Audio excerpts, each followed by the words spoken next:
Queremos compartir con ustedes un esfuerzo que se ha hecho desde Bolivia con dos programas de la cooperación suiza, con la intención de ver cómo podemos hacer sinergias para poder lograr en algunas intervenciones el que se pueda gestionar el territorio de manera adecuada, pero fundamentalmente se pueda incorporar la variable de la reducción del riesgo de desastres y la adaptación al cambio climático. Para nosotros es importante comentarles que, Bolivia en los últimos años está sufriendo un gran proceso de transformaciones y es importante tomar en cuenta la nueva estructura del Estado, ¿no?, que comprende el gobierno nacional, 9 gobiernos departamentales autónomos, 328 municipios con gobiernos autónomos, y se ha incluido 11 autonomías indígenas originarios. Entonces, este es un contexto muy importante cuando se piensa en la gobernanza de los recursos naturales a tomar en cuenta. Y también decirles que, Bolivia es un país que tiene 3 grandes cuencas: la cuenca amazónica, la cuenca del Plata y una cuenca endorreica, donde están todo el potencial de los recursos hídricos. Creo que es importante entender el contexto del país, ¿no? Las políticas nacionales ahora son sumamente importantes cuando se quiere implementar proyectos de desarrollo en Bolivia. El Estado tiene ya definido una agenda, la Agenda al 2025, donde ya está estableciendo cómo se deben priorizar los recursos, cómo se debe priorizar la energía, la seguridad alimentaria y el uso del agua. Y para eso ha implementado un Plan Nacional de Desarrollo para estos 5 años y un Plan de Ordenamiento Territorial. Entonces, esos son elementos estructurales, estratégicos, que hay que entender y sobre los cuales cualquier intervención debe trabajar.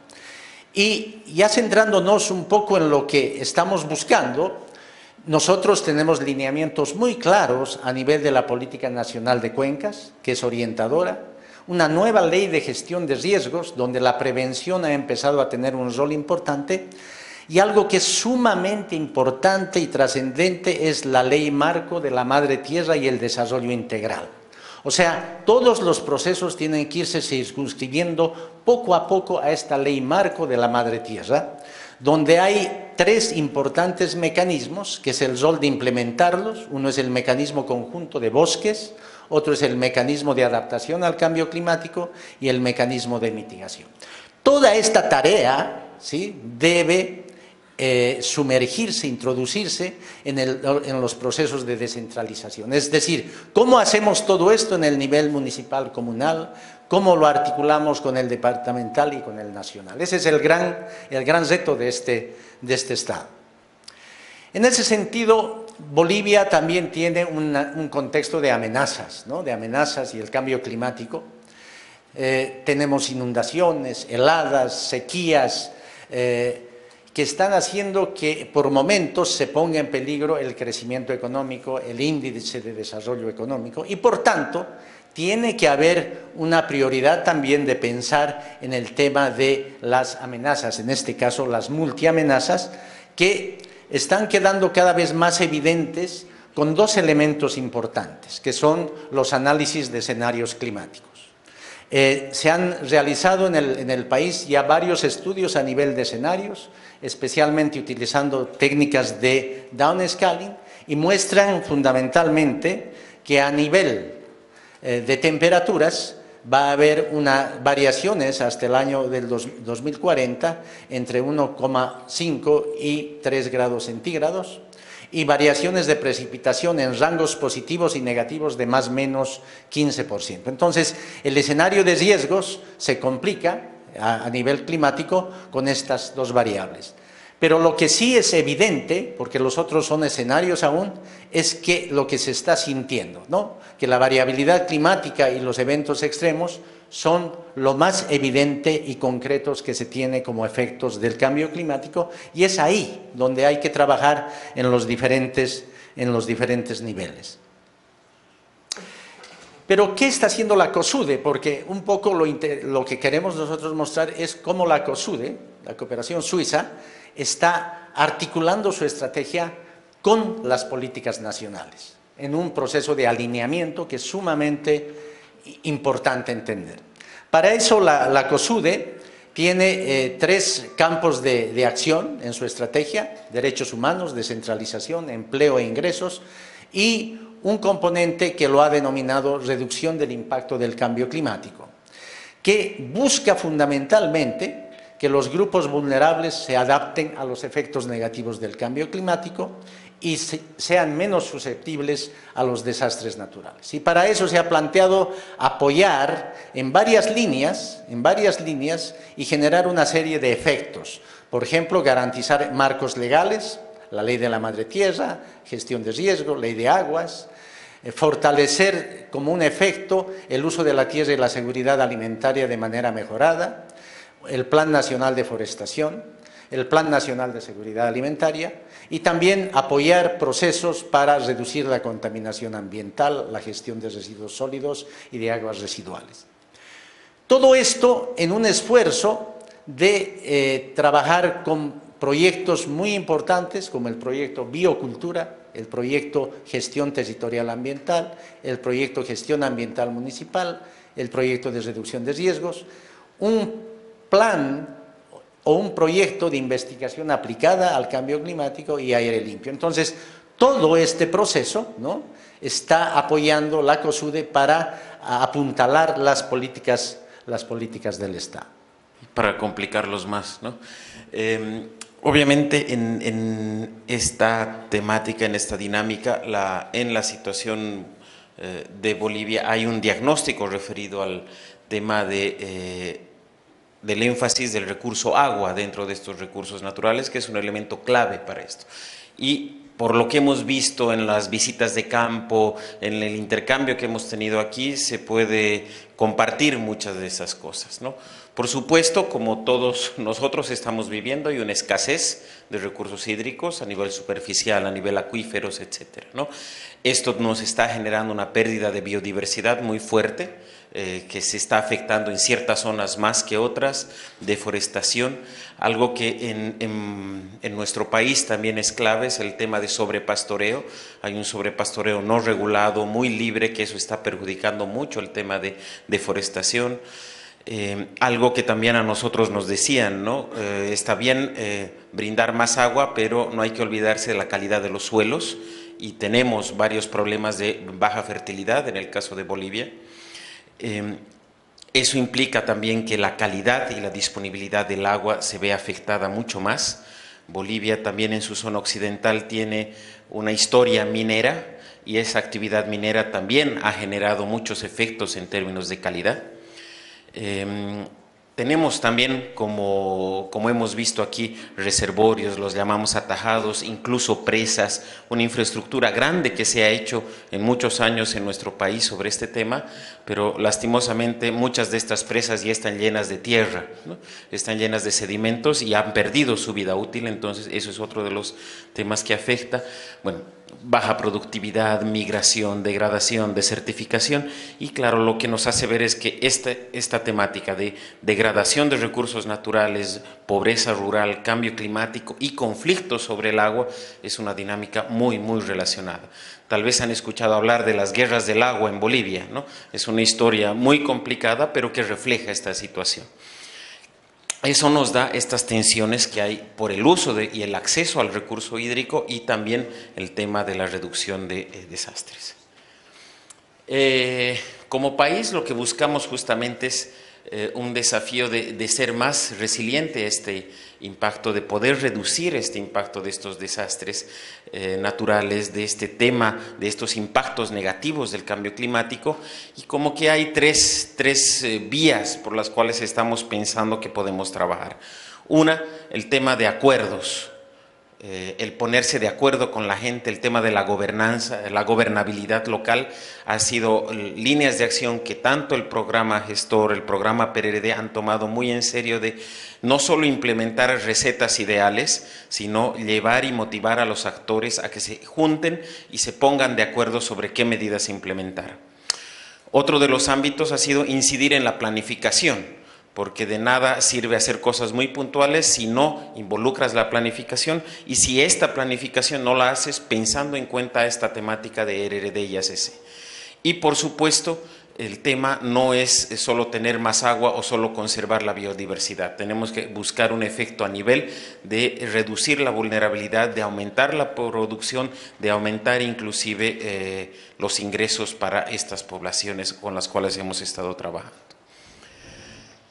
Hay poco tiempo para explicar estos bonitos colores, pero lo que hemos tratado de ver y realmente más allá de lo que ha hecho un proyecto, el otro proyecto, ¿no? Sino tratar de tener como el nombre de este taller lo dice, un repensar nuestra acción integral, multiredes, etcétera, etcétera. Hemos visto que era importante trabajar la gestión territorial muy vinculada al fortalecimiento de capacidades, ¿no? Sin gente capaz nunca vamos a llegar muy lejos, ¿no? Sin gente capaz, mientras dure la plata, la chequera y el proyecto de cooperación, vamos a seguir trabajando. Pero cuando se acabe eso, ¿qué va a pasar si no hay gente capaz de llevar adelante estos procesos, ¿no? Y procesos, obviamente, de gestión del territorio. Procesos que implican del trabajo en comunidades, el trabajo en municipios, el trabajo en gobiernos departamentales y también a nivel nacional. No entro en todos los detalles, pero por supuesto hay alcances comunes que hemos buscado ambos proyectos en relación a una mejor gestión de los recursos hídricos con este enfoque de reducción de riesgos y adaptación al cambio climático, el tema de crear institucionalidad en Bolivia, y creo que en nuestros países ese es un reto muy grande, crear instituciones que permanezcan, crear procesos que duren en el tiempo y que vayan más allá de lo que un proyecto puede apoyar en un determinado tiempo, ¿no? Aspectos de gestión del conocimiento también creo que es muy importante desarrollar, porque aprendemos, trabajamos mucho, hacemos muchas publicaciones, tenemos muchos proyectos piloto, pero bueno, cuando intercambiamos, cuando conocemos entre nosotros lo que hacen, cuando aprendemos de los errores también para no repetirlos, y cómo hacemos que esos aprendizajes se trasciendan un proyecto y vayan a implementarse, a institucionalizarse en una política pública. Oscar decía un tema muy clave: en Bolivia tenemos una política pública y más allá de la administración de Evo Morales, que es desde el 2006, viene de procesos anteriores de apoyo, ¿no? Se ha trabajado mucho en estos temas y hay una línea que te da una política pública nacional. Como decíamos también, este reto de la ley de la madre tierra, que pasa de ser un discurso, una política pública, es parte de eso. Pero la apuesta de los proyectos ha sido trabajar a través de entidades supramunicipales, trabajar a través de socios. No hemos tenido acciones directas a nivel de comunidad, sino a través de gobiernos municipales, a través de mancomunidades de municipios, y eso nos ha permitido articularnos, dar experiencia local para alimentar política pública, pero también ayudar a que esa política pública realmente sea efectiva a nivel de poblaciones y de familia. La cuenca. Muchas acciones y proyectos de desarrollo se han concentrado en el área de aprovechamiento del agua, proyectos de riego, proyectos productivos, cómo hacer riego por aspersión, riego por goteo, uso más eficiente, bla, bla, bla, bla. Y está bien, y eso hay que seguir haciendo. Pero no podemos olvidar de la parte de cobertura, la parte de la fábrica de agua, como hablamos el primer día, y ese ha sido un aporte que hemos podido ayudar a trabajar. Pensar en esta área, y en algunas experiencias que las vamos a mostrar más adelante, hablamos de estas áreas de reserva natural de agua. Pensar en eso, trabajar en eso, y luego también buscar un mejor trabajo a nivel del área de aprovechamiento, y por supuesto pensar en los mercados, ¿no? Porque no es solo agua para producir más, para que se pudran los productos, sino para que puedas vender más, para que puedas tener un mejor ingreso, para que puedas intercambiar con otros productos, etcétera. Aquí por supuesto hemos tenido un modelo de uno de los proyectos con un enfoque de inversiones, gestión de recursos hídricos de manera sostenible, pero con el otro proyecto no nos hemos olvidado de hacer esta transversalización del tema de reducción de riesgos de desastres. cuál es el reto, ¿no? La apropiación de este enfoque, ¿no? Y creo que eso es algo que hemos podido lograr en cierta medida porque hemos partido de una demanda real, ¿no? Teníamos la idea de invitar a algunas autoridades públicas aquí al evento, no han podido venir, pero realmente poder ver eso, o sea, no ha sido solo un invento suizo, sino realmente algo apropiado y una necesidad de la población de nuestro país. Buscar el acceso equitativo, ¿no? En Bolivia el concepto de acceso equitativo al agua se refiere a que cada familia puede recibir la misma cantidad de agua por el mismo periodo de tiempo. Tal vez no es lo más ideal, pero ese es un concepto de equidad, de acceso equitativo que hemos tratado de ayudar, tomando en cuenta elementos de resiliencia económica, resiliencia social, etcétera. Las familias son las líderes, ¿no? Es a partir del trabajo, el interés de ellos, que a veces se refleja en jornales gratuitos, que a veces se refleja en tiempo para organización, con los cuales hemos podido avanzar, ¿no? El tema de concertación, negociación y consenso es algo que insistimos. La mejor receta la puedes bajar de internet, hacer esa receta, implementar esa receta, ese creo que es el reto y eso requiere mucho tiempo, ¿no? Muchas horas de sentarse y ponernos de acuerdo. Y finalmente tener una visión de mediano, largo plazo. Bueno, en realidad en Bolivia creo que si uno va valorando todo lo que ha estado pasando, podemos decir que estamos en un proceso de construcción de la resiliencia. Estamos avanzando de alguna manera porque donde estamos interviniendo ya hay una fuerte percepción de los eventos extremos, del cambio climático. Acá, por ejemplo, hemos sentido cómo la gente habla con cierta naturalidad ya de esta temática y eso es bien importante al momento de establecer proyectos de desarrollo. También la recuperación de los saberes locales ha sido otro elemento sustantivo. En esto está trabajando fuertemente también el proyecto Biocultura, ¿no? Con el trabajo en la recuperación de los medios de vida a partir de estos saberes. El tema también de la integración de la reducción del riesgo en instituciones y en la planificación municipal está avanzando. Y esto está haciendo que vayamos paulatinamente intentando en los modelos de desarrollo de reducir la vulnerabilidad. Quiero compartir con ustedes algunas buenas prácticas. En Bolivia, por ejemplo, hay una zona donde la sequía y el cambio climático está provocando graves estragos. Es la zona del Chaco chuquisaqueño, al sureste del país, y donde nosotros hemos trabajado en procesos conjuntos con la gente, en identificar su problemática y las soluciones, en la implementación de pozos, aljibes y cerramientos de fuentes de protección de agua, ¿no? Esto ha dado un muy buen resultado porque en estas zonas estos cerramientos están vinculados fundamentalmente al consumo de agua, tanto para riego como al consumo de agua para bebida, para la cocina, para las personas. Eso ha dado como un resultado muy interesante, ¿no? Hemos generado 12 áreas protegidas comunales con leyes municipales. O sea, están reconocidas estas áreas protegidas comunales que han alcanzado a más o menos 1.735 hectáreas en 6 municipios. Pero este proceso también ha servido para identificar las amenazas, los riesgos, pero también la necesidad de crear una institucionalidad y en estos 6 municipios se han conformado las unidades de gestión de riesgo que están haciendo el seguimiento a todo este proceso de implementación.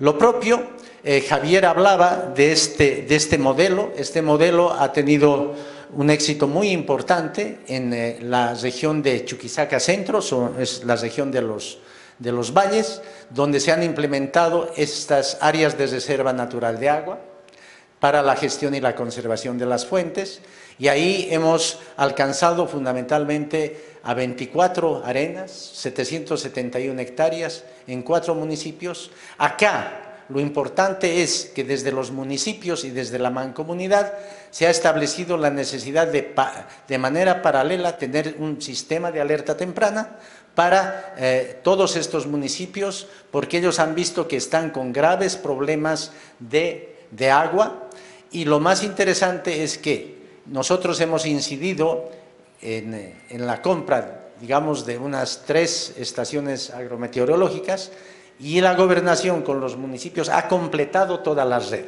¿no?, para tener toda la información.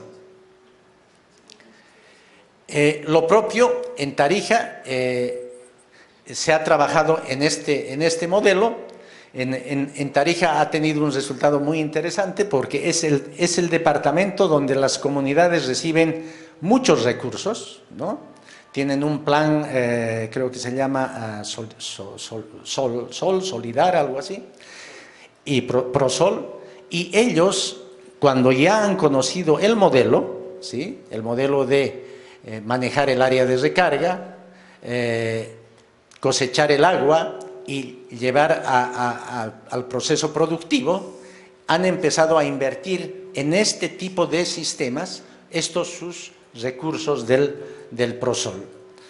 O sea, hemos sembrado en realidad y ellos están ahora cosechando la metodología y el proceso.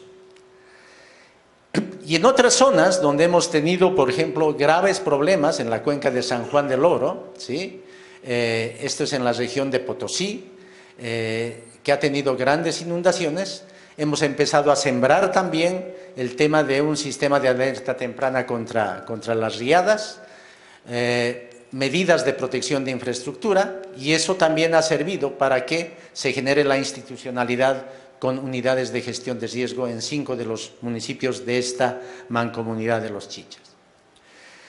Todo esto nosotros, como ya decía Javier, los hemos vinculado durante todo el proceso a la gestión del conocimiento, ¿no?, basada siempre en las experiencias de campo y apostando por los socios locales. Y seguimos siempre el ciclo de la experiencia, el trueque de aprendizajes, la sistematización, la reflexión de esta con los socios y la generación de la herramienta o metodología. Como propaganda simplemente, ahí afuera ustedes tienen un documento de todo este proceso de sistematización donde van a encontrar las herramientas metodológicas.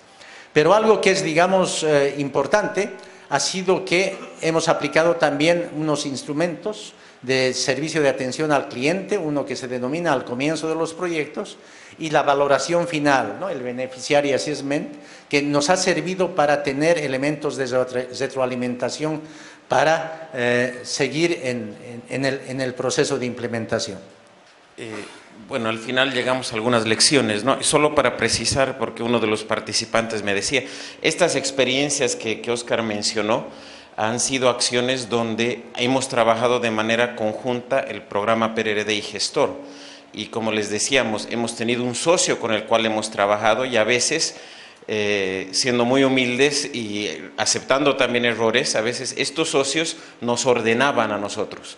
Y el socio nos decía, la mancomunidad del municipio, yo tengo un plan, yo sé lo que quiero, entonces tú como proyecto de riesgos, ayúdame en esto, tú como proyecto de gestión de cuencas, ayúdame en esto otro, ¿no? Entonces, ellos nos han permitido también articular y tener una acción más integral y más coordinada. Las lecciones a los diferentes niveles que tiene marcados nuestro país son estas, ¿no? A nivel municipal, acuerdos entre gobiernos, acuerdos intergubernativos, es algo que es clave para nosotros y que ha sido una garantía para desarrollar procesos de gestión integral del agua. Consolidar roles y funciones de instancias públicas como la unidad de gestión de riesgo, que es una instancia municipal que por ley tiene ciertas competencias específicas para abordar esta temática como grado y medida de consolidación de institucionalidad. A nivel departamental, la profundización y sinergias entre sectores. Bolivia no está dividido en cuencas y yo no sé si político-administrativamente alguno de nuestros países está dividido en cuencas, creo que no, ¿no? Entonces, el poder articular este sector, podríamos decir, entre diferentes territorios también es algo que se ha dado con este enfoque de reducción de riesgos. La generación de capacidades y, por supuesto, consolidar institucionalidad. Algunos de ustedes han conocido un proyecto boliviano que era el proyecto de manejo integral de cuencas. Ese proyecto suizo que apoyaba a Bolivia ya no existe. Eso se ha convertido en una instancia pública. Eso es ahora un servicio departamental de cuencas de una gobernación y alguna vez otros donantes nos han dicho, oye, qué bien estos suizos, ¿no? Eso quisiéramos hacer también nosotros. dejar de tener proyectos para consolidar institucionalidad pública. A nivel nacional, sí, la temática es muy dinámica, requiere aún fortalecer niveles estratégicos a nivel nacional. Uno de estos es el Viceministerio de Inversión Pública y la capacidad de incidir, como tal vez nuestros colegas de Perú ya lo tienen, pero poder llegar a eso de que sea parte de la normativa pública la inclusión de estos temas, y estamos en este trabajo. Anclar acciones, lo que les decía, en políticas claras. Les hemos comentado, hay un plan nacional de cuencas, también mañana vamos a mostrar algunas cosas en la red de agua, también como propaganda, y esta ley de gestión de riesgos que tiene el país, que se está implementando.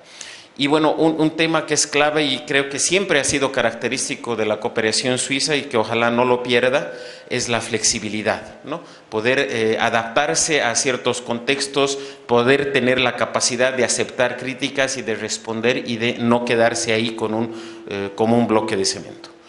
¿Qué fortalezas, qué limitaciones, qué complementariedades?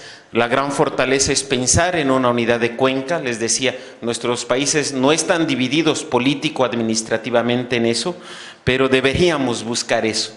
Y esa articulación de diferentes municipios, de diferentes gobiernos departamentales, pensando en esta unidad de cuenca, puede ser clave en términos de tener más agua, garantizar seguridad alimentaria y buscar ingresos para nuestra población. El enfoque también de ver el ciclo del proyecto transversalizado con la temática de adaptación al cambio climático y riesgos es una fortaleza fuerte y que es parte de este concepto del CEDRIC, que es lo que estamos utilizando.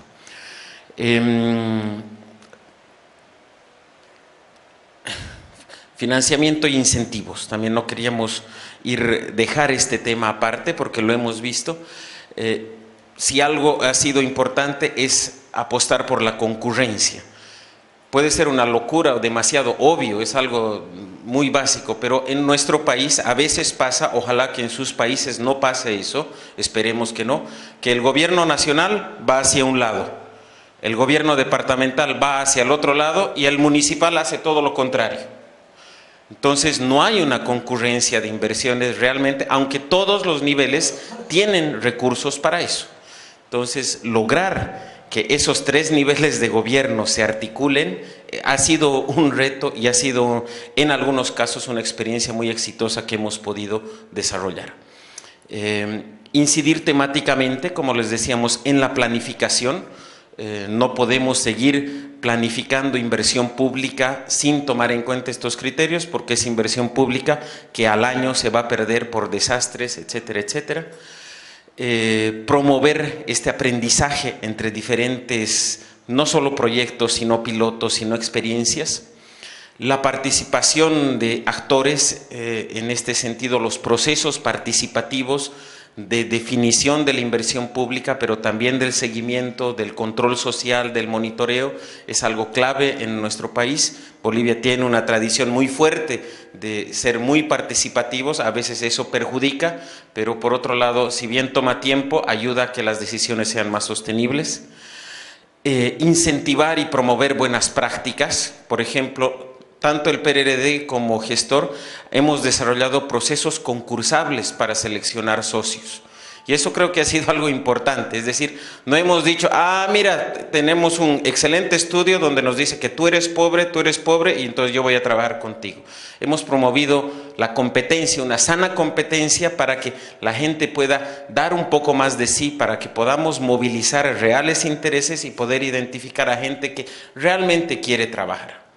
Y bueno, algo que también hemos comentado, el tema de estos incentivos puede ir más allá de lo que es una transacción financiera y pensar en otros esquemas más allá de los de mercado.